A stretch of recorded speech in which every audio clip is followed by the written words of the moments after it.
अब देखिए, light reaction में जेड स्कीम पढ़ने के बाद एक टॉपिक बचता है जिसको हम लोग बोलते हैं chemo osmotic hypothesis. Chemo osmotic hypothesis है क्या? इस प्रोसेस में एटीपी और एनएडीपीएच का कंप्लीट फॉर्मेशन हो रहा है, ठीक है, जो कि हम थैलाकॉइड वाला स्ट्रक्चर पढ़ चुके हैं। देखो है क्या, कीमो ऑस्मोटिक हाइपोथेसिस है क्या?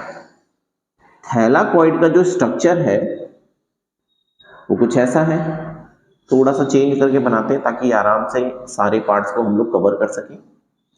ये हो गया। अब यहां पे है क्या हमारा, यहां पे है फोटो सिस्टम सेकेंड, ठीक है। यहां पे क्या है, फोटो सिस्टम फर्स्ट है, ठीक है। यहां पे है क्या, इलेक्ट्रॉन एक्सेप्टर है। यहां पे भी क्या है, इलेक्ट्रॉन एक्सेप्टर है। यहां का जो इलेक्ट्रॉन एक्सेप्टर है उसको बोलते हैं फियोफाइटिन, ठीक है। जो पहला प्राइमरी इलेक्ट्रॉन एक्सेप्टर है उसको बोलते हैं फियोफाइटिन, और दूसरा वाला है जिसको बोलते हैं पेरोडॉक्सिन बोलते हैं, ठीक।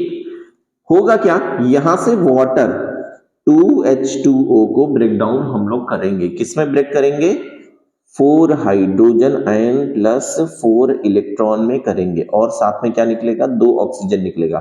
इलेक्ट्रॉन को एक्सेप्ट किया गया पीएस फर्स्ट से, फियोफाइटिन, फियोफाइटिन से इलेक्ट्रॉन ट्रांसपोर्ट सिस्टम के पास भेजा गया, ठीक है। इलेक्ट्रॉन ट्रांसपोर्ट सिस्टम से कहां आया, पीएस फर्स्ट के पास आया। अब इलेक्ट्रॉन ट्रांसपोर्ट सिस्टम में क्या इलेक्ट्रॉन को ट्रांसपोर्ट किया और हाइड्रोजन आयन को ल्यूमेन में इंक्रीज किया, हाइड्रोजन आयन का कंसंट्रेशन इसने इंक्रीज कर दिया, ठीक है। तो हाइड्रोजन आयन का कंसंट्रेशन ल्यूमेन में दो वजह से इंक्रीज हो रहा है। सबसे पहला इलेक्ट्रॉन ट्रांसपोर्ट सिस्टम की वजह से, और दूसरा वाटर के ब्रेकडाउन की वजह से हो रहा है। चलो यहां पे क्या हो गए, बहुत सारे हाइड्रोजन आयन इंक्रीज हो गए, किसकी वजह से, इलेक्ट्रॉन ट्रांसपोर्ट सिस्टम से इलेक्ट्रॉन जब ट्रांसपोर्ट हो रहा है तो हाइड्रोजन आयन को ल्यूमेन में ला देता है, और वाटर के ब्रेकडाउन से भी हाइड्रोजन आयन का कंसंट्रेशन ल्यूमेन में इंक्रीज हो रहा है। चलो अब देखो, इलेक्ट्रॉन ट्रांसपोर्ट सिस्टम से इलेक्ट्रॉन पीएस फर्स्ट पे चला गया। पीएस फर्स्ट क्या करता है, इसको सेंड कर देता है फेरोडॉक्सिन के पास। फेरोडॉक्सिन क्या करता है, इस चीज को कन्वर्ट करता है NADPH में, किसकी हेल्प से, इस हाइड्रोजन आयन और NADP प्लस को कन्वर्ट कर देता है किसमें, NADPH में। अब देखो ये तो समझ में आ गया।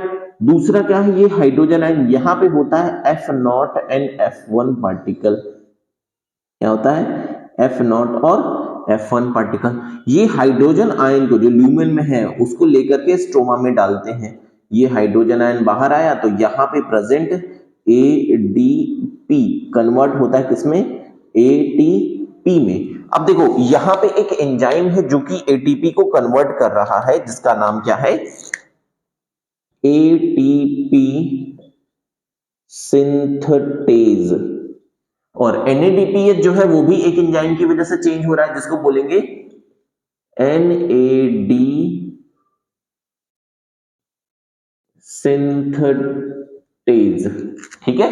तो यही है हमारा कीमोऑस्मोटिक हाइपोथेसिस। कीमोऑस्मोटिक हाइपोथेसिस है क्या, थैलाकॉइड का स्ट्रक्चर है जिसपे पीएस सेकेंड लगा हुआ है, पीएस फर्स्ट लगा हुआ है। इनका काम क्या होता है, इलेक्ट्रॉन को एक्सेप्ट करना।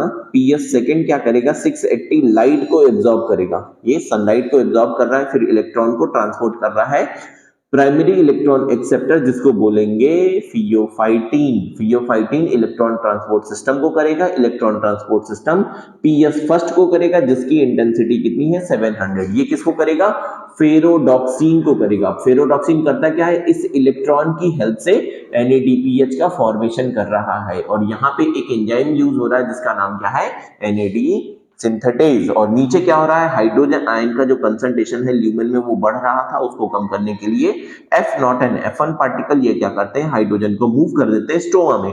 जैसे ही स्ट्रोमा में मूव करते हैं तो यहाँ F1 पार्टिकल में होता है ATP सिंथेटेज, जो कि ADP को ATP में कन्वर्ट कर देता है। तो हमारे पास हो गया क्या, ATP और दूसरा क्या हो गया NADPH हो गया।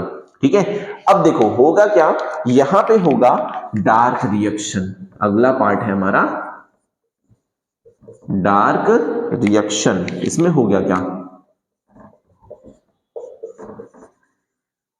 ठीक, डार्क रिएक्शन में कार्बन डाइऑक्साइड को चेंज किया जाएगा। यहां पे एक चलेगी साइकिल, ठीक है, जिसका नाम क्या है C3 साइकिल। अब C3 साइकिल की वजह से ये किसमें चेंज हो जाएगा C6H12O6 में। अब इस साइकिल में यूज क्या होगा ATP और NADPH। ठीक है, इतना जो पोर्शन है ये है कीमोस्मोटिक हाइपोथेसिस।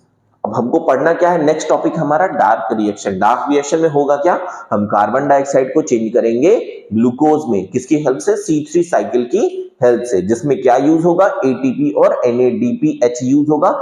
ATP और NADPH किससे बने हैं, लाइट रिएक्शन से बने हैं। क्लियर।